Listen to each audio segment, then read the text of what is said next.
જય શ્રી કૃષ્ણ વિદ્યાર્થી મિત્રો, કેમ છો? મજામાં? હું છું અમલ સર અને આપણે આજના લેક્ચરની અંદર વૃદ્ધિના નમૂનાઓ 12 સાયન્સની અંદર 13મા પાઠની અંદર વૃદ્ધિના નમૂનાઓ ગઈકાલે આપણે વસ્તી વૃદ્ધિ અંગેની વાત કરી કે ભાઈ વસ્તી વૃદ્ધિ છે એ મુખ્યત્વે 4 પરિબળો ઉપર આધાર રાખે છે. એક છે જન્મદર અને અંતઃસ્થળાંતરણ મૃત્યુદર અને બાહ્ય સ્થળાંતરણ, જે પૈકી જન્મદર અને અંતઃસ્થળાંતરણ છે એ સજીવોની વસ્તીમાં વધારો દર્શાવે છે, તેમજ મૃત્યુદર અને બાહ્ય સ્થળાંતરણ છે તે સજીવોની વસ્તીમાં ઘટાડો દર્શાવે છે. જન્મદરના કારણે વધારો થાય, અંતઃસ્થળાંતરણના કારણે વધારો થાય, પણ અંતઃસ્થળાંતરણના કારણે થતો વધારો કાયમીનો ના હોઈ શકે. મૃત્યુદરના કારણે ઘટાડો થાય અને બાહ્ય સ્થળાંતરણના કારણે પણ ઘટાડો થાય. મૃત્યુદરના કારણે જે ઘટાડો થાય છે ને તે કાયમીના ધોરણેનો ઘટાડો કહી શકાય છે. ઓકે, એક વ્યક્તિ કોઈ ચોક્કસ વિસ્તારની અંદર જન્મ દ્વારા સજીવોની સંખ્યામાં થતો વધારો જન્મદર, મૃત્યુ દ્વારા સજીવોની સંખ્યામાં થતો ઘટાડો એટલે મૃત્યુદર. બરાબર. એક વ્યક્તિ અન્ય વસવાટમાંથી બીજા વસવાટમાં દાખલ થાય, જ્યાં દાખલ થાય ત્યાં અંતઃસ્થળાંતરણ, જ્યાંથી બહાર નીકળે એ બાહ્ય સ્થળાંતરણ. બરાબર. NT+1 = N0 + B + I minus into bracket +D + E. એટલે જન્મદર અને અંતઃસ્થળાંતરણનો સરવાળો જો મૃત્યુદર અને બાહ્ય સ્થળાંતરણના સરવાળા કરતાં વધારે હશે તો આવી વસ્તી 100% વધારો દર્શાવે છે. આવું આપણે લાસ્ટ લેક્ચરની અંદર જોયું. હવે વૃદ્ધિના નમૂના કોઈ પણ વિસ્તારની અંદર જે વૃદ્ધિનો દર છે ને એને તમે આલેખ સ્વરૂપે રજૂ કરો ને. આલેખ સ્વરૂપે કેવી રીતે આપણે રજૂ કરશું? સમયની સાપેક્ષમાં સજીવોના સભ્યની સંખ્યામાં થતો વધારો, સમયની સાપેક્ષે સજીવોની સભ્ય સંખ્યામાં જે વધારો થાય છે ને એ વધારાને આપણે ગ્રાફ તરીકે રજૂ કરીએ ને એને વસ્તી વૃદ્ધિના નમૂના તરીકે ઓળખવામાં આવે છે. જો બરાબર, સમયના સાપેક્ષમાં વસ્તી સજીવોની વસ્તી જે વૃદ્ધિ થાય છે એ કયા દરે સજીવની વૃદ્ધિ થાય છે એ તમારે જો એ જ વસ્તુને સમયની સાપેક્ષે સજીવોના સંખ્યામાં થતા વધારાને જો તમે ગ્રાફ સ્વરૂપે રજૂ કરશો ને તો આ ગ્રાફને તમે વસ્તી વૃદ્ધિનો ગ્રાફ તરીકે ઓળખાવો છો. આ સજીવો છે ને એ 2 પ્રકારની વૃદ્ધિ દર્શાવતા હોઈ શકે છે. કેટલા પ્રકારની વૃદ્ધિ સજીવો દર્શાવે? 2 પ્રકારની વૃદ્ધિ દર્શાવે છે, જે પૈકી એક થશે ચરઘાતાંકીય વૃદ્ધિ અને બીજી થશે સંભવ્ય વૃદ્ધિ. કેટલા પ્રકારની વૃદ્ધિ સજીવો દર્શાવતા હોય છે? સમયની સાપેક્ષે એકદમ સિમ્પલ વસ્તુ છે અને નીટની અંદર આ ગ્રાફમાંથી ઘણી વખત પ્રશ્નો પૂછાતા હોય છે ખરા. તો સજીવોની અને થિયરીની અંદર પણ સંભવ્ય વૃદ્ધિ રહી ને એ થિયરીની અંદર 3 માર્ક્સનો પ્રશ્ન આપણો બને. ચરઘાતાંકીય વૃદ્ધિ પ્રશ્ન બને પણ એ પ્રમાણમાં જરાક મોટો છે. જોકે પ્રશ્ન જ છે, પ્રશ્ન તો અહીંયા પૂરો થઈ જાય છે આપણે. બરાબર. નીચે તો ખાલી એક એક્ઝામ્પલ જ આપ્યા છે. ફાઇન. તો સજીવોની વસ્તી વૃદ્ધિને તમે 2 કેટેગરીની અંદર ડિવાઈડ કરી શકો છો. કાં તો સજીવો ચરઘાતાંકીય વૃદ્ધિ દર્શાવશે અને કાં સજીવો સંભવ્ય વૃદ્ધિ દર્શાવશે. ચરઘાતાંકીય વૃદ્ધિનું એક્ઝામ્પલ મારે તમને જો આપવું હોય ને તો હું તમને શું આપીશ કે ચોમાસા દરમિયાન આપણે કદાચ અનુભવ કર્યો હશે કે પેલા ઉડતા મકોડા હોય, પાંખોવાળા મકોડા હોય ઉડતા, એ હમણાં એકેય નથી. જો 2 વરસાદ આવે ને ત્યાં એની સંખ્યા લાખોની થઈ જશે ને. દેડકા છે, ઉડતા મકોડા છે, આ બધા સજીવોની સંખ્યા ટૂંક સમયમાં જ લાખોની થઈ જતી હોય છે. અને પાછું એવું એ બને કે આ સજીવો છે એ થોડા સમયમાં પાછા સાવ અદૃશ્ય થઈ છે. અત્યારે જોજો, અત્યારે ક્યાં જોવા મળશે આપણે ક્યાંય ઉડતા મકોડા? ચોપડીમાંથી હમણાં હું રીડ આઉટ કરું, પણ પહેલાં એમને સમજો તમે કે ચરઘાતાંકીય વૃદ્ધિમાં આપણે શું જોશું કે એક સમયે સજીવો છે, શરૂઆતમાં વૃદ્ધિનો દર સજીવોનો કેવો છે? ધીમો છે. પછી એક તબક્કે સજીવોની વૃદ્ધિ પહોંચે ને ત્યારે આ વૃદ્ધિ મહત્તમ દરે પહોંચી જાય છે અને એક સમયે સજીવોની સંખ્યા ખૂબ વધી જાય અને એક સમયે સજીવો સાવ અદૃશ્ય થઈ જાય. શરૂઆતમાં વસ્તી વૃદ્ધિનો દર ધીમો, એના પછી વૃદ્ધિનો દર ખૂબ જ ઝડપી અને એક સમયે વસ્તી સાવ અદૃશ્ય થઈ જાય. એટલે તમને આલેખ કેવો મળે? જે આકારનો આલેખ મળે. જો આવો જે આકારનો આલેખ મળતો હશે ને તો આવા પ્રકારના વૃદ્ધિના દરને ચરઘાતાંકીય વૃદ્ધિ દર તરીકે ઓળખવામાં આવે છે. સમજાય છે? શરૂઆતના સમય બાદ વસ્તી ખૂબ જ વધી જાય છે અને એક તબક્કો એવો બને છે કે વસ્તી સાવ મહત્તમ લેવલ ઉપર પહોંચી અને અદૃશ્ય થઈ જાય. તો તો જે આકારનો આલેખ બને આને ચરઘાતાંકીય વૃદ્ધિ કહેવાય. બીજી થશે સંભાવ્ય વૃદ્ધિ, કે જે જનરલી આપણા બધાની જોવા મળે છે ને એ સંભાવ્ય વૃદ્ધિ હોય છે. સંભાવ્ય વૃદ્ધિમાં શું થશે? શરૂઆતના સમયમાં વૃદ્ધિનો દર ધીમો છે. જોજો, સંભાવ્ય વૃદ્ધિ દરની અંદર શરૂઆતના સમયમાં વૃદ્ધિનો દર કેવો છે? ધીમો છે. હવે એક સમયે વૃદ્ધિનો દર કેવો થઈ જશે? ઝડપી. શરૂઆતમાં ધીમો વૃદ્ધિનો દર, પછી ઝડપી વૃદ્ધિનો દર, અને એક સમયે વૃદ્ધિ સ્થાયી થઈ જશે. જોજો, સમજો, બેમાં મેઇન ડિફરન્સ આ જ છે, સમજવાનો જ છે. કન્ટેન્ટ જે આજુબાજુ થઈ જાય, પણ પાછું એવું કંઈની અંદર મતલબ બહુ અઘરી વસ્તુ નથી. શરૂઆતમાં વૃદ્ધિનો દર ધીમો, ત્યારબાદ વૃદ્ધિનો દર ઝડપી, અને પછી વૃદ્ધિનો દર જો સ્થાયી થઈ જાય એટલે કે સિગ્મોઇડ આકાર, એ આકારનો આલેખ આપણે પ્રાપ્ત થાય, તો આ પ્રકારના વૃદ્ધિ દરને આપણે કેવો કહીએ છીએ? આ પ્રકારના વૃદ્ધિ દરને આપણે સંભાવ્ય વૃદ્ધિ દર કહીએ છીએ. ચરઘાતાંકીય વૃદ્ધિ દરમાં શું કીધું? શરૂઆતમાં વસ્તી વૃદ્ધિનો દર ધીમો, ત્યારબાદ વસ્તી વૃદ્ધિનો દર ઝડપી, અને એક સમયે વસ્તી સાવ અદૃશ્ય થઈ જાય છે. Whatever the reasons are, but population is no more. વસ્તી છે જ નહીં. અત્યારે વિચાર કરો તમે, ક્યાંય તમને અત્યારે ઉડતા મકોડા જોવા મળે? ચોમાસા દરમિયાન આપણે જઈએ ને તો કોઈ પણ જળાશયની આજુબાજુનો વિસ્તાર છે ત્યાં તમને ઢગલાના મોઢે ડેડકા જોવા મળે. અત્યારે જાઓ જે જળાશયની બાજુમાં, ક્યાંય તમને ડેડકા જોવા મળશે? તો કે ના, અત્યારે ડેડકા જોવા નહીં મળે. આ સજીવો અત્યારે જમીનની અંદર હોય. મેડિટેશન એટલે કે કેવા ઓલા ઢીલમાં રાખનારા સજીવો થઈ ગયા. કેવા થઈ ગયા? ઢીલમાં રાખનારા સજીવો થઈ ગયા. જમીનની અંદરની સાઈડમાં સમાધિની અંદર, મેડિટેશનની અંદર છે, બરાબર. અને જ્યારે એને વરસાદ આવશે એટલે એના સુધી પાણી પહોંચશે. વરસાદ આવે એટલે એના સુધી પાણી પહોંચે, અને જેવું એના સુધી પાણી પહોંચશે ને એ ભેગા તરત જ ઊભા થઈ જશે, અને બજારની અંદર તમને આજુબાજુના પર્યાવરણની અંદર આ સજીવો તમને જોવા મળશે. તો સમજાય છે બે પ્રકારના વૃદ્ધિનો દર? એક થશે જે આકારનો વૃદ્ધિનો દર, બીજો થશે એસ આકારનો વૃદ્ધિનો દર. જે આકારના વૃદ્ધિના દરની આપણે વાત કરીએ તો એને ચરઘાતાંકીય વૃદ્ધિ કહેવામાં આવે છે. ચરઘાતાંકીય વૃદ્ધિ શેની અંદર થાય છે? તો કે ભાઈ કેટલાક એવા સજીવો કે જેનો શરૂઆતનો વસ્તી વૃદ્ધિનો દર ધીમો છે, ત્યારબાદ એનો વસ્તી વૃદ્ધિનો દર ઝડપી છે, અને એક તબક્કો એવો આવે છે કે જ્યારે વસ્તી અદૃશ્ય થઈ જાય, તો આ પ્રકારના વૃદ્ધિના દરને ચરઘાતાંકીય વૃદ્ધિ કહેવામાં આવે છે. ઓકે, ચરઘાતાંકીય વૃદ્ધિ જુઓ જોઈએ. વૃદ્ધિના નમૂનાઓ. શું વસ્તીની વૃદ્ધિ સમયની સાથે કોઈ વિશિષ્ટ અને ભવિષ્ય પાકવા યોગ્ય ભાત કે પ્રણાલિકા દર્શાવે છે? શું તમે વસ્તી વૃદ્ધિને ધ્યાનમાં રાખીને કોઈ એવી તમે એની પેટર્ન બાંધી શકશો કે ભાઈ આ વસ્તી છે એની યાર ભવિષ્યમાં આ વસ્તુ થશે કે આ વસ્તુ થશે? આપણા દેશમાં નિરંકુશ માનવ વસ્તી વૃદ્ધિ તથા તેના દ્વારા ઉદ્ભવતી સમસ્યાઓ વિશે ચિંતિત છીએ. અને તેથી જ જો કુદરતમાં જુદી જુદી વસ્તીઓ આ જ પ્રકારે વર્તે ને તે વૃદ્ધિ પર થોડો ઘણો અંકુશ દર્શાવે તો તે માટે આપણી જિજ્ઞાસા સ્વાભાવિક છે. આપણે વૃદ્ધિનો દર જો સમજીને રાખ્યો હશે ને તો આપણે એને કેવી રીતે કંટ્રોલ કરવું એ અંગે વિચાર કરી શકશું, બરાબર. રેટ આપણે જ્યારે જાણ્યો હશે ને તો આપણે એને કંટ્રોલ કરવા વિશે, અંકુશ લેવા વિશે આપણે સમજાવી શકશું. વસ્તી વૃદ્ધિને કેવી રીતે નિયંત્રણમાં રાખી શકાય તેના વિશે કદાચ પ્રકૃતિ પાસે એક કે બે બોધપાઠ શીખીએ. કોઈ પણ વસ્તી હોય ને, જોજો આપણે ઓલા ડાર્વિનવાળો પાઠ આવશે ને, 5મો પાઠ અને 7મો પાઠ, એની અંદર આપણે ભણશું કે ભાઈ કુદરત હોય ને એ કોઈ પણ સજીવને પોતાની મહત્તમ વસ્તી વૃદ્ધિ સુધી પહોંચવા જ ના દે. કોઈ પણ સજીવ છે એ પોતાની મહત્તમ પ્રજનન ક્ષમતા સુધી કોઈ દિવસ કુદરત એને પહોંચવા જ ના દે. જેવી સજીવોની સભ્ય સંખ્યામાં અનિયંત્રિત વધારો થવા માંડે ને એવું તરત જ પર્યાવરણનું એક કે બીજું પરિબળ પોતાની સીમાંત અસર દર્શાવશે, બરાબર. અને તરત જ આ વધતા જતા વસ્તી વધારાને કાબૂમાં લઈ આવે છે. એટલે સામાન્ય રીતે આવા વસ્તી વૃદ્ધિના નમૂના બે પ્રકારના હોઈ શકે છે. એક થશે ચરઘાતાંકીય વૃદ્ધિ કે જેને એક્સપોનેન્શિયલ ગ્રોથ તરીકે ઓળખવામાં આવે છે. ક્યારે થાય એવી ચરઘાતાંકીય વૃદ્ધિ? તો કે જ્યારે કોઈ પણ વસ્તીની અપરાધિત વૃદ્ધિ માટે સંસાધનો કે સ્ત્રોતોની ઉપલબ્ધિ દેખીતી રીતે આવશ્યક છે.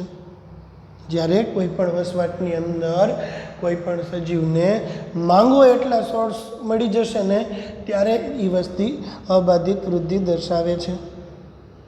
આદર્શ રીતે જ્યારે કોઈ પણ નિવાસસ્થાનમાં સંસાધનો કે સ્ત્રોતો અમર્યાદિત હોય ને ત્યારે દરેક જાતિ તેની સંખ્યામાં વૃદ્ધિ કરવાની અને જન્મજાત શક્તિને સંપૂર્ણપણે અનુભવવાની ક્ષમતા ધરાવે છે. આવું જ ડાર્વિને જ્યારે પ્રાકૃતિક પસંદગીનો સિદ્ધાંત આપ્યો હતો ને ત્યારે અવલોકન કર્યું હતું અને આવી વૃદ્ધિને ચરઘાતાકીય અથવા ભૌમિતિક વસ્તી વૃદ્ધિ કહેવામાં આવે છે. કોઈ પણ નવો વસ્તુ તમે કોઈ બી વિચાર કરો ને તો કોઈ પણ નવો બિઝનેસ ચાલુ કરવામાં આવે, સમજો જ્યારે કોઈ પણ એક નવો બિઝનેસ ચાલુ કરવામાં આવે કે એટલે કેવું થશે, જામનગર રાજકોટ વચ્ચે આપણે વાત કરીએ તો જામનગર રાજકોટ વચ્ચે જ્યારે શરૂઆતમાં ઇકો ચાલુ થઈ હશે ને ત્યારે કદાચ એવું બન્યું હશે કે એટલા બધા પેસેન્જર્સ એમની પાસે અવેલેબલ હશે ને, શરૂઆતમાં જ્યારે ઇકો ચાલુ કરવું હશે ત્યારે નંબર ઓફ ઇકોસ કેવા હતા, ઓછા હતા, ઇકોની સંખ્યા ઓછી હતી, એની સાપેક્ષમાં નંબર ઓફ પેસેન્જર્સ વધારે હતા, એની પાસે સ્ત્રોતો અમર્યાદિત હતા અને એટલા માટે એ લોકો ઘણી બધી સંખ્યામાં ઇકો આજે થઈ ગયા છે. આજે ખાલી જામનગર રાજકોટ વચ્ચે આપણે વાત કરીએ ને તો 350 જેટલા ઇકો ચાલે છે. વિચાર કરો તમે, આટલું માણસ જામનગર રાજકોટની વચ્ચે ફેરા કરે છે. હવે આટલા બધા માણસો હોય તો એને તો હવે પછી હવે એને કંઈ જોઈતી વસ્તુ હવે મળશે નહીં. એક સમય હતો કે જ્યારે ઇકો મૂકા ભેગી ભરાઈ જતી, પણ આજે એને ભરાતા ઘણી બધી વાર લાગે ને. શું કામ? કારણ કે આજે એ લોકોની આંતરજાતીય સ્પર્ધા વધી ગઈ છે. હવે એની પાસે સ્ત્રોતો અમર્યાદિત નથી. કોઈ પણ વસ્તી પાસે જ્યારે અમર્યાદિત સ્ત્રોત પ્રાપ્તિ હશે ને ત્યારે તેની સંખ્યામાં અસંખ્ય મોટો વધારો થઈ જાય છે. અને આવા વખતે આ સંખ્યામાં થતા વધારાને જો તમે ગ્રાફ સ્વરૂપે રજૂ કરશો તો આ ગ્રાફ તમને કેવો મળે છે? આ ગ્રાફ આપણે મળે છે ચરઘાતાંકીય અથવા ભૌમિતિક શૈલીની વૃદ્ધિ આને કહેવામાં આવે છે. અહીંયા n કદની વસ્તીમાં જન્મદરની સંખ્યા પ્રતિ વ્યક્તિ n કદની વસ્તી છે, બરાબર. n કદની વસ્તીમાં જન્મદર હોય તો 20 n કદની વસ્તીમાં કુલ સંખ્યાની, પરંતુ પ્રતિ વ્યક્તિનો જન્મદર b છે અને મૃત્યુદર d છે અને એકમ સમયાવધિને t તરીકે લેવામાં આવે છે. તો એને તમે dn/dt = b - d × n આ સૂત્ર દ્વારા તમે એને માપી શકો છો. અહીં આપણે વૃદ્ધિદર, આંતરિક વૃદ્ધિદર માપવો છે. શું માપવું છે? r એટલે શું માપવું છે? આપણે વસ્તીનો આંતરિક વૃદ્ધિદર માપવો છે. જો કોઈ પણ વસ્તી છે એનો જન્મદર છે b, એનો મૃત્યુદર છે d, ઓકે, અને સમયગાળો t થાય છે તો dn/dt = b - d × n, બરાબર. અહીંયા પરંતુ b - d એટલે જન્મ ભેદમાં છે માઇનસ તમે મૃત્યુદર કરો તો તમને r એટલે વૃદ્ધિનો દર મળે છે. આમ r = dn/dt = rn. આ સૂત્ર આપણે મળ્યું. જન્મદર લીધો તમે b, મૃત્યુદર લીધો તમે d, ઓકે, અને સમય લીધો t, તો dn/dt = b - d × n, કે જ્યાં b - d એટલે કે r એટલે વૃદ્ધિનો દર છે. આમ dn/dt = rn થાય છે. સમીકરણમાં r પ્રાકૃતિક વૃદ્ધિનો આંતરિક દર કહેવામાં આવે છે. r એટલે શું? રેટ ઓફ ગ્રોથ, વૃદ્ધિનો દર, પ્રાકૃતિક વૃદ્ધિનો આંતરિક દર કહેવામાં આવે છે. તથા તે વસ્તી વૃદ્ધિ ઉપર જૈવિક કે અજૈવિક પરિબળોની અસર નક્કી કરવા માટે એક પ્રમાણભૂત માપદંડ તરીકે પણ લેવામાં આવે છે, બરાબર. આપણે એને ગ્રાફ સ્વરૂપે રજૂ કરીએ છીએ. સમજો છો તમે? જે આકારની વસ્તી વૃદ્ધિ છે એને તમે ગ્રાફ સ્વરૂપે પ્લોટ કરો તો તમને શું ગ્રાફ મળશે? dn/dt = rn, કે જ્યાં r એટલે આંતરિક વૃદ્ધિનો દર અને આ વૃદ્ધિનો દર કયા પરિમાણો દ્વારા સમજાવવામાં આવશે? આ વૃદ્ધિનો દર છે ને એ જૈવિક તેમજ અજૈવિક પરિબળોની અસર અને તેનો પ્રભાવ નક્કી કરવા માટેના એક મહત્વપૂર્ણ માપદંડ તરીકે લેવામાં આવે છે. r = પ્રાકૃતિક વૃદ્ધિનો આંતરિક દર તથા તે વસ્તી વૃદ્ધિ ઉપર કોઈપણ સજીવના જૈવિક કે અજૈવિક પરિબળોની અસર કેવી રીતે નક્કી થાય છે તે દર્શાવવા માટે મહત્વપૂર્ણ માપદંડ તરીકે લઈ શકાય છે. આરના મૂલ્ય છે ને અલગ અલગ હોઈ શકે છે. જેમ કે આરના મૂલ્યમાં તમને બહુ બધી વિવિધતા જોવા મળે. જેમ કે જે નોર્વેના ઉંદર છે ને એના માટે આંતરિક વૃદ્ધિનો દર થઈ જશે 0.015. નોર્વે સ્ટેટ છે, રાજ્ય, દેશ છે. આ નોર્વેની અંદર જે ઉંદરો છે ને વસવાટ કરે છે ને આ ઉંદરો માટે આંતરિક વૃદ્ધિનો દર કેટલો થઈ જશે? 0.015. આપણા જે અનાજ છે એની અંદર રાતી જીવાત જોવા મળે, ધનેડા, ફ્લોર બીટલ, એના માટે આ વસ્તી વૃદ્ધિનો દર થશે, ધનેડા એટલે કે ફ્લોર બીટલ, એના માટે વસ્તી વૃદ્ધિનો દર થશે 0.115. 0.12 અને માનવ વસ્તી 1981માં આર કેટલું હતું મનુષ્યનું 0.0205 કેટલું હતું 0.0205 બરાબર. તો આપણે શું પ્રશ્ન બને ખબર છે? પ્રશ્ન આપણે આમાંથી આ બનશે કે ભાઈ નોર્વેના ઉંદર માટે આર કેટલો થશે તો કે 0.0105 સોરી 0.015. પછી ધનેડા લોટ છે એની અંદર જે રાતી જીવાત અથવા ધનેડા બને છે એના માટે આરનો દર કેટલો થશે તો એ થશે 0.12. અને 1981ની અંદર ભારતની વસ્તી વૃદ્ધિ જ્યારે માપવામાં આવેલી હતી એના વસ્તી વૃદ્ધિનો દર શું થવાનો હતો તો એના વસ્તી વૃદ્ધિનો દર છે 0.0205. માનવની વસ્તી ગણતરી હોય ને મિત્રો એ દર 10 વર્ષે કરવામાં આવે. યાદ રાખજો, માનવની વસ્તી ગણતરી કેટલા વર્ષે? દર 10 વર્ષે. લાઈક 2011માં કરવામાં આવેલી હતી તો હવે ક્યારે કરવામાં આવશે? પાછી 2021માં આવતા વર્ષે વસ્તી ગણતરી થાય. માનવની વસ્તી ગણતરી, મનુષ્યની વસ્તી ગણતરી દર 10 વર્ષે કરવામાં આવે છે. આરનું મૂલ્ય નોર્વેના ઉંદર માટે 0.0105 કે નોર્વેના ઉંદર છે એનો વસ્તી વૃદ્ધિનો આંતરિક વસ્તી વૃદ્ધિનો દર શું છે 0.0115. પછી ધનેડા છે ઘઉંની અંદર રાતી જીવાત જોવા મળે છે એનો વસ્તી વૃદ્ધિનો દર શું થાય છે 0.12. 1981માં ભારતની માનવ વસ્તી કે જે આરનું મૂલ્ય 0.0205 જેટલું હતું. ઓકે, તો આ પ્રકારે તમે વસ્તી વૃદ્ધિનું માપન પણ કરી શકો છો. ઉપર આપવામાં આવેલા સમીકરણને ચરઘાતાંકીય ભૌમિતિક વૃદ્ધિની ભાત વર્ણવે છે. આર ઇઝ ઇક્વલ્સ ટુ બરાબર એ ચરઘાતાંકીય ભૌમિતિક વૃદ્ધિની વાત દર્શાવે છે. જ્યારે આપણે વસ્તી ગીતતા એનને ટી સમયને આલેખ સ્વરૂપે રજૂ કરીએ ને તો આવો આલેખ તમને જે આકારનો પ્રાપ્ત થાય છે. જ્યારે આ વસ્તી વૃદ્ધિના સમયગાળાને આલેખ સ્વરૂપે પ્રાપ્ત કરશો ને તમે તો આલેખ કેવો થશે તમને જે આકારનો થાય. ચોલું જે સૂત્ર હતું ને dn/dt is equals to rn એ તમને જે આકારના આલેખનું સૂત્ર કહેવાય. એ આકારના આલેખનું સૂત્ર કેવું થશે dn/dt is equals to rn into k minus n into upon k, જે સામેના પેજ ઉપર હમણાં આપણે જોશું. કીધું પહેલાં જ મેં તમને કીધું રાઈટ. હવે આને તમે જો લોગેરિધમ બેઝ ઉપર લઈ જશો ને તો n1 is equals to n0 ચરઘાતાંકીય વૃદ્ધિ છે એને તમે જો સૂત્ર સ્વરૂપે ગણતરી કરવી હોય ને એની ગણતરી તમારે કરવી હોય છે બરાબર. જો એનું મૂળભૂત કલન અથવા ગણતરીની પરિચિત છો, ચરઘાતાંકીય વૃદ્ધિના સંકલિત સ્વરૂપને જો તમારે અલગ તારવવા હોય તો nt is equals to n0 e⁻rt. અને તમે કેલ્ક્યુલેશન કરવા માટે કયું સૂત્ર વાપરશો nt is equals to n0 e⁻rt કે જ્યાં t એટલે t સમયે વસ્તી ગીતતા, n0 એટલે શૂન્ય સમય વસ્તી ગીતતા, આર પ્રાકૃતિક વૃદ્ધિનો આંતરિક દર અને એ એટલે લોગેરિધમ અચળાંક 2.71828. બરાબર. જે આકારની વસ્તી વૃદ્ધિ એના માટેનું સૂત્ર કયું થયું તો કે dn/dt is equals to rn. પરંતુ જો તમે એનું ગણિતિક સૂત્ર તમે કયા ગણિતિક સૂત્ર દ્વારા એનું એક્સપ્લેનેશન આપી શકો છો nt is equals to n0 e⁻rt કે જ્યાં nt એટલે t સમય વસ્તી ગીતતા, n0 એટલે શૂન્ય સમય વસ્તી ગીતતા, r એટલે પ્રાકૃતિક વૃદ્ધિનો આંતરિક દર અને e એટલે લઘુગુણક અચળાંક 2.71828. અમર્યાદિત વૃદ્ધિ જોજો, અમર્યાદિત સ્ત્રોતોની પરિસ્થિતિમાં ચરઘાતાંકીય વૃદ્ધિ કોઈ પણ જાતિ અમર્યાદિત જોજો અમર્યાદિત સ્ત્રોતની પ્રાપ્તિ છે રાઈટ. તો કોઈ પણ વસ્તી હશે ને એ ઓછા જ સમયમાં ખૂબ જ વધારે વસ્તી ગીતતા દર્શાવી શકે છે. ડાર્વિને દર્શાવ્યું કે હાથી જેવું ધીમે ધીમે વધતું સજીવ પણ જો એને કોઈ પણ પ્રકારની રોકટોક ના આપવામાં આવે ને તો એની સંખ્યા થોડા જ સમયની અંદર લાખોની થઈ શકે છે. બરાબર. પ્રશ્ન આપણે જો બોર્ડની અંદર પૂછાય ને તો આટલું જ કન્ટેન્ટ આવે.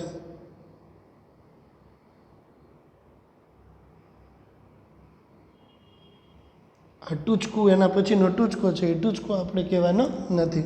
એટલે થિયરી ક્યાં સુધી ચરઘાતાંકીય વૃદ્ધિ શરૂઆતથી ચાલુ થઈને અહીં સુધીનો પોર્શન હોય ને એને થિયરી કહેવાય. બરાબર. આ તો કંઈ આ લખવાનું ના હોય. સમજાવું છું શું કહે છે એ, પણ અહીંયા પ્રશ્ન અહીં પૂરો થઈ ગયો. કેટલું પ્રશ્નની અંદર આપણે લખશું જો અહીંથી ચાલુ કરીએ આપણે. ચરઘાતાંકીય વૃદ્ધિ કોઈ પણ વસ્તીની અબાધિત વૃદ્ધિ માટે સંસાધનો કે સ્ત્રોતોની ઉપલબ્ધિ દેખીતી રીતે ખૂબ જ આવશ્યક છે. આદર્શ રીતે જ્યારે નિવાસસ્થાનમાં સંસાધનોને એક સ્ત્રોત અમર્યાદિત હોય ને ત્યારે બરાબર જે કોઈ પણ સજીવ વસવાટ કરે છે એ સજીવો માટેના સ્ત્રોતો જો અમર્યાદિત હશે ને તો જ એની વૃદ્ધિ જન્મની સંખ્યા છે એ સમયની સાપેક્ષમાં બહુ મોટો વધારો દર્શાવે છે. ડાર્વિને જ્યારે પ્રાકૃતિક પસંદગીનો સિદ્ધાંત આપ્યો ત્યારે એને આ વસ્તુનું અવલોકન કર્યું હતું અને તેને કીધું કે આવી વખતે જે વૃદ્ધિ થશે ને એ ચરઘાતાંકીય અથવા તો ભૌમિતિક શૈલીની વૃદ્ધિ કહેવામાં આવે છે. જો n કદની વસ્તીનો જન્મદર તો કે કુલ સંખ્યા નહીં પરંતુ પ્રતિ વ્યક્તિ જન્મ હોય b સ્વરૂપે, મૃત્યુદર d સ્વરૂપે હોય ત્યારે એકમ અવધિ dn/dt કે જે દરમિયાન વધારો કે ઘટાડો dn/dt જે દરમિયાન વધારો કે ઘટાડો કેવી રીતે થાય dn/dt = b - d × n કે જ્યાં આગળ b - d = r તો dn/dt = rn. આ સૂત્રને જો તમે આ સૂત્ર દ્વારા તમે આંકડા મૂકો ને તો ગ્રાફ સ્વરૂપે તમને મળે ને આ ગ્રાફ જે આકારનો પ્રાપ્ત થાય છે કે જ્યાં આગળ આરના કેટલાક તારણો પણ તમને મળે. આર શું હોઈ શકે છે? આર એટલે પ્રાકૃતિક વૃદ્ધિનો આંતરિક દર કહેવામાં આવે છે તથા કોઈ પણ વસ્તી ઉપર જૈવિક કે અજૈવિક પરિબળો વસ્તી વૃદ્ધિ ઉપર કેવી રીતે અસર કરે છે તે સમજાવે છે. આરના મૂલ્યના પરિણામ વિશે આપણે થોડા ઘણા એક્ઝામ્પલ આપ્યા. નોર્વેના ઉંદર એના માટે આર થશે 0.0105. પછી ફ્લોર બીટલ ધનેડા એના માટે આરનું મૂલ્ય થશે 0.12 અને સૌથી છેલ્લે 1981ની અંદર મનુષ્ય માટે આરનું મૂલ્ય 0.0205 જેટલું થાય છે. ઓકે, તેની ગણતરી માટે જન્મદર અને મૃત્યુદરની જાણ હોય એ બાબત ખૂબ જ અગત્યની છે. ઉપર આપવામાં આવેલા સમીકરણથી ચરઘાતાંકીય અથવા ભૌમિતિક વૃદ્ધિની ભાત દર્શાવે છે તથા જ્યારે આપણે વસ્તી ગીચતા n અને tને સમયમાં આલેખ સ્વરૂપે રજૂ કરીએ, વસ્તી ગીચતા n નંબર ઓફ પીપલ બરાબર અને ટી એટલે સમયની સાપેક્ષમાં વસ્તી વૃદ્ધિમાં જે વધારો થાય એને આપણે જો ગ્રાફ સ્વરૂપે પ્લોટ કરીએ તો આ ગ્રાફ કેવો પ્રાપ્ત થશે? આ ગ્રાફ આપણે જે આકારનો પ્રાપ્ત થાય છે. અને જો તમારે એની ગણતરી કરવી છે તો કયા ગાણિતિક સૂત્ર દ્વારા એની ગણતરી કરી શકો છો? ગણતરી કરવા માટેનું ગાણિતિક સૂત્ર થશે nt = n0e⁻rt કે જ્યાં nt એટલે t સમયે વસ્તી, n0 એટલે પ્રારંભિક વસ્તી, e એટલે લોગેરિધમ અચળાંક, r એટલે રેટ ઓફ ગ્રોથ અને t એટલે ટાઈમ ડ્યુરેશન અથવા સમયગાળો છે. nt = n0e⁻rt અને ગ્રાફ આપણે કેવો મળ્યો? જે આકારનો મળ્યો. બરાબર. આ બધું ક્યારે પોસિબલ થાય? તો કે જો સ્ત્રોતો અમર્યાદિત હોય ને તો જ અને માત્ર તો જ.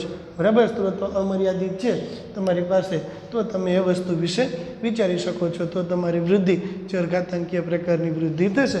પણ સ્ત્રોતો જો આપણી પાસે લિમિટેડ હોય તો આવી વૃદ્ધિ આપણી પોસિબલ નથી. અને જો કે અમર્યાદિત સ્ત્રોતો આપશો ને તો હાથી જેવું એક પ્રાણી કે જે એકદમ ધીમા દરે વૃદ્ધિ પામે છે એ હાથી જેવા પ્રાણીની અંદર પણ થોડા જ સમયમાં હાથીની સંખ્યા એ બહુ બધી થઈ જાય. પણ કુદરતમાં આવું થતું નથી. જોજો, કુદરત છે ને એ કોઈ દિવસ વસ્તીને પોતાની મહત્તમ પ્રજનન ક્ષમતા સુધી પહોંચવા જ નહીં દે.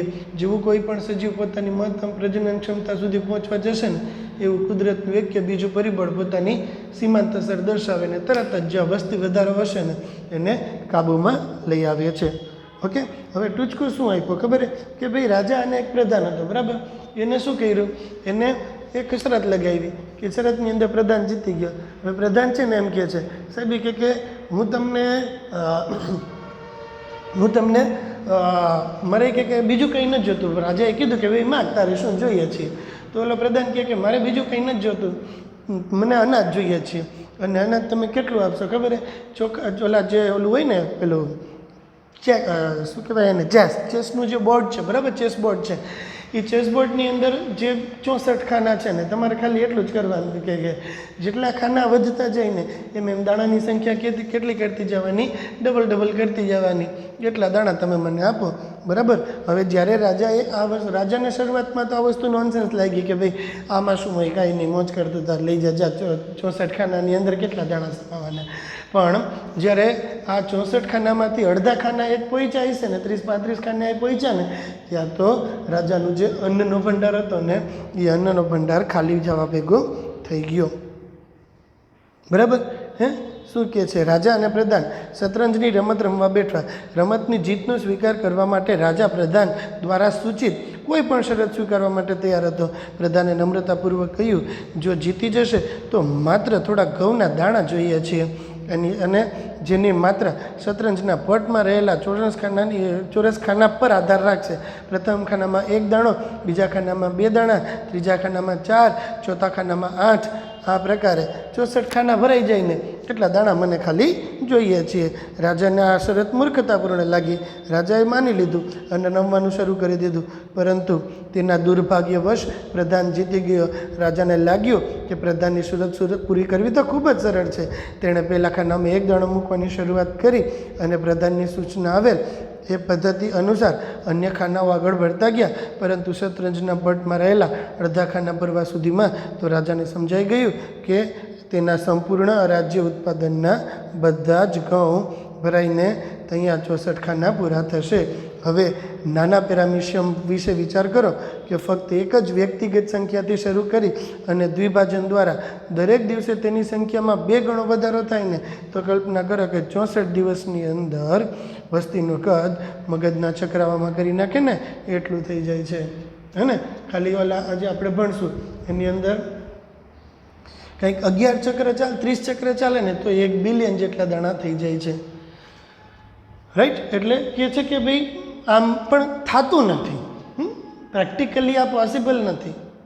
શરૂઆતના સમયમાં મેં તમને કીધું કોઈ પણ નવો બિઝનેસ હોય એ નવો બિઝનેસ શરૂ થયો હશે ને ત્યારે એની પાસે અમર્યાદિત સ્ત્રોતોની પ્રાપ્તિ હશે તો ત્યારે કદાચ તેઓ આ પ્રકારે બહુ મોટા પ્રમાણમાં પૈસા કમાઈ લેશે, બહુ મોટા પ્રમાણમાં વૃદ્ધિ પામશે.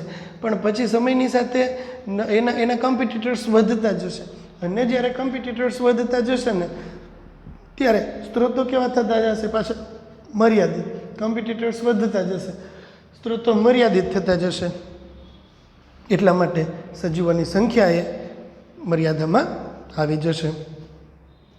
પછી આવે છે સંભવ્ય વૃદ્ધિ. પ્રકૃતિમાં કોઈ પણ વસ્તી માટે કોઈ દિવસ એટલા બધા અમર્યાદિત સ્ત્રોત હોય જ નહીં. સરસ. એ 7મા પાઠની અંદર આપણે સરસ એક્ઝામ્પલ આપશે કે ભાઈ બધી જ વસ્તી માટે કાં તો ઘણી બધી વસ્તી માટે કાં તો સ્ત્રોતો પહેલેથી જ મર્યાદિત છે, કાં તો સ્ત્રોતો કેવા છે?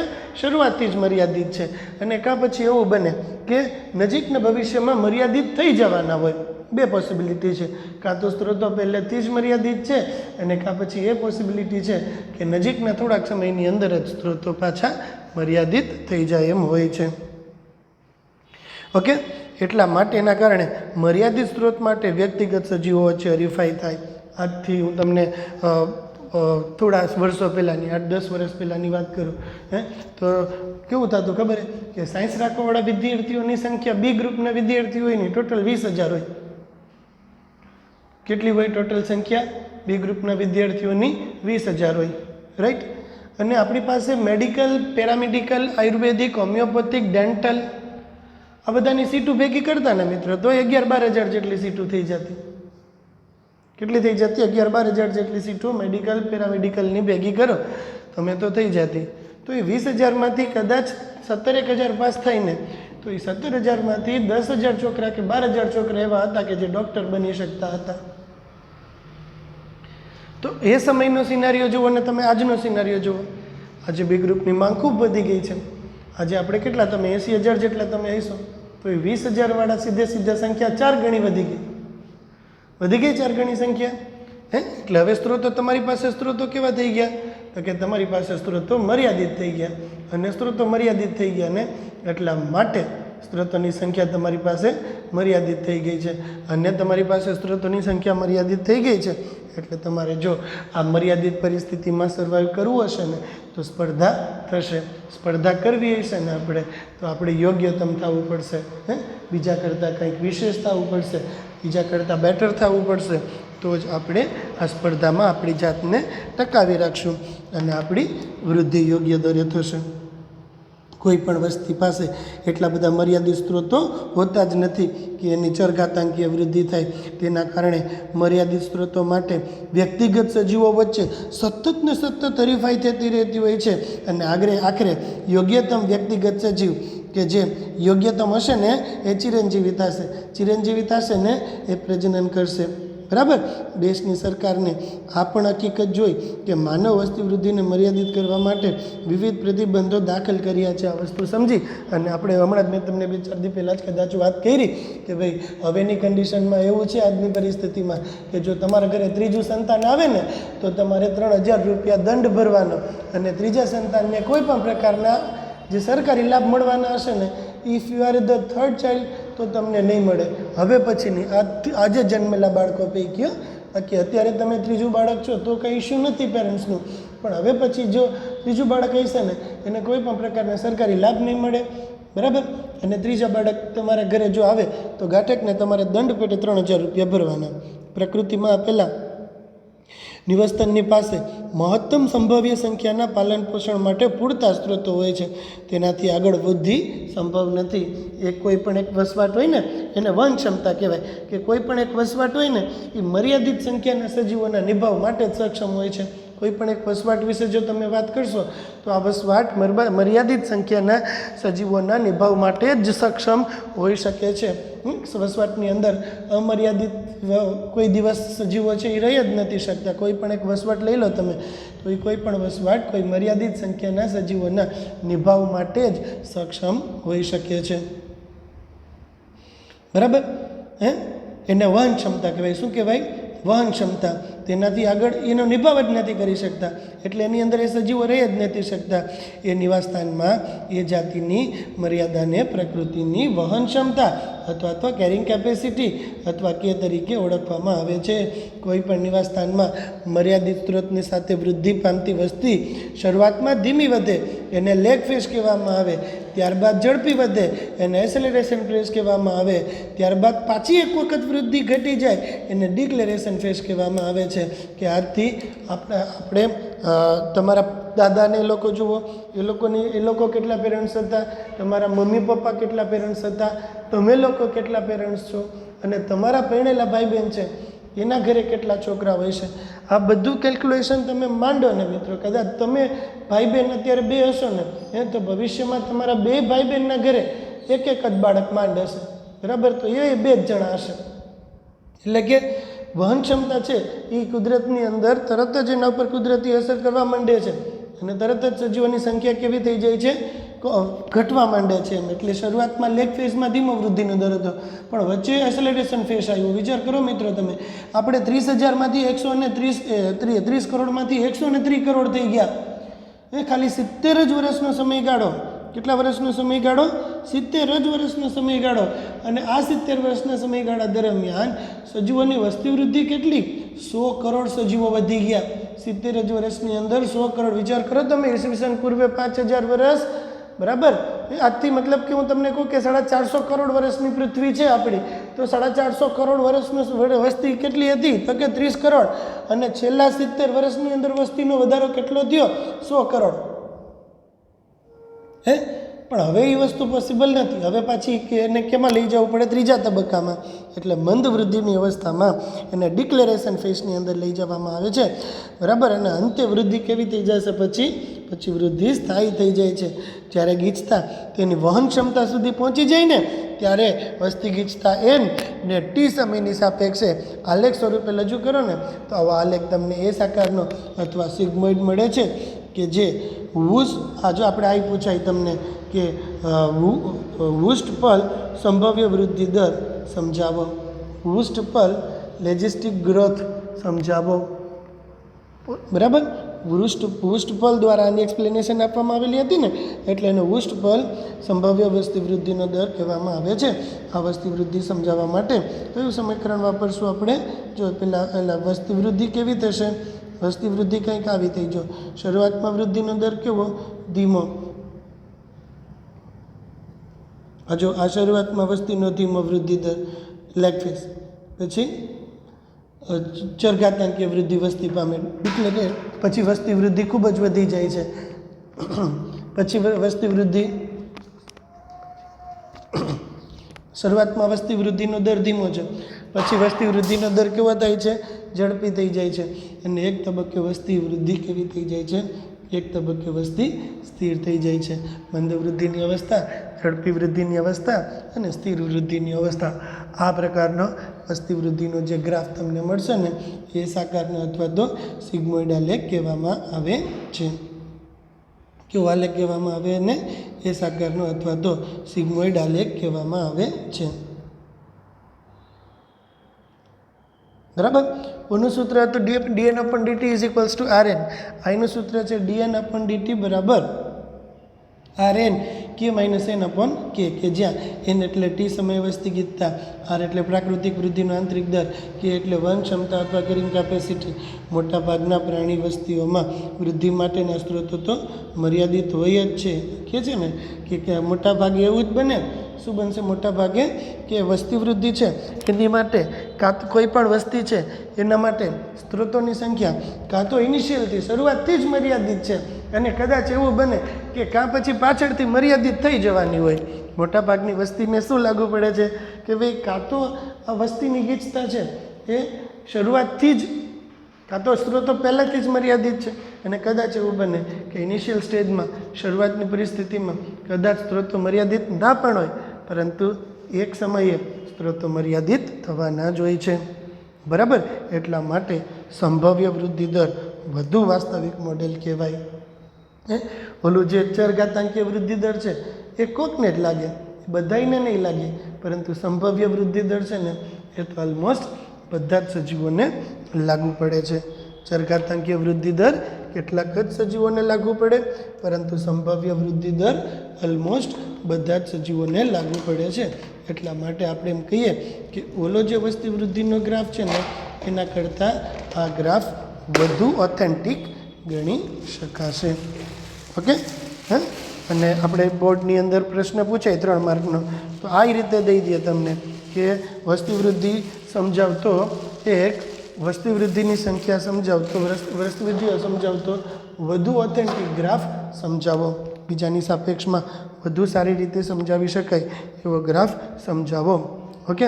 સરકારી વસ્તી ગણતરી પ્રમાણે ભારતે પાછલા 100 વર્ષમાં વસ્તીના આંકડાને એકત્રિત કરો અને બંનેને નેટ ઉપરથી આંકડા એકત્રિત કરો અને છેલ્લા 100 વર્ષ દરમિયાન વસ્તીમાં જે વધારો થયો છે એને ગ્રાફ સ્વરૂપે રજૂ કરવાનો એક પ્રયત્ન કરો. તો આજે આપણે 2 પ્રકારના ગ્રાફ જોયા.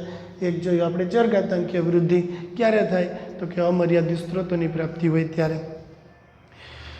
બીજો ગ્રાફ જોયું આપણે સંભવ્ય વૃદ્ધિ દર ક્યારે થાય તો કે જ્યારે સજીવોની પાસે સ્ત્રોતોની સંખ્યા મર્યાદિત હોય ત્યારે થાય. મોટાભાગે શું પોસિબલ થાય છે?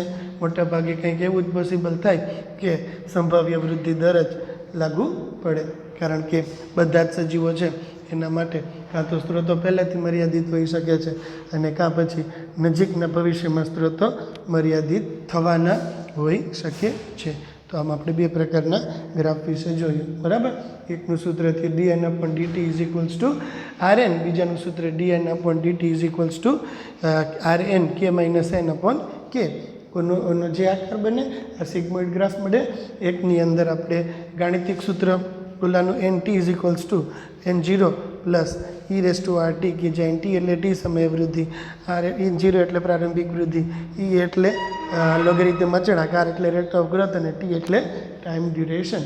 આ પ્રકારે તમે ગ્રાફ વિશે જોયું. પછી 3 MCQ પૂછાઈને એવા ક્યાં હતા કે r એટલે શું? આંતરિક વૃદ્ધિનો દર છે અને તે વસ્તીની સભ્ય સંખ્યામાં જે વધારો ઘટાડો થતો હોય ને તે સમજાવવામાં મહત્ત્વનો ભાગ ભજવે છે. આરના 3 એક્ઝામ્પલ જોયા. નોર્વેના ઉંદરનો આર 0.015, પછી ફ્લોર બીટલ 0.12. 1981માં મનુષ્ય માટેના આરની સંખ્યા હતી 0.0205. ઓકે. આ MCQs આવ્યા, આ સૂત્ર આવ્યા, આ બધી વસ્તુ આની અંદર આપણે જોઈ છે. ઓકે. સારું, ચાલો આજે આટલું રાખીએ. બધું માટે પાછા કાલે મળીએ. આ પાઠ જરાક વધારે સમય માગી લે એવો છે, એટલે પ્રોપરલી વાંચજો, ફરીને વાંચજો. બરાબર. Good bye.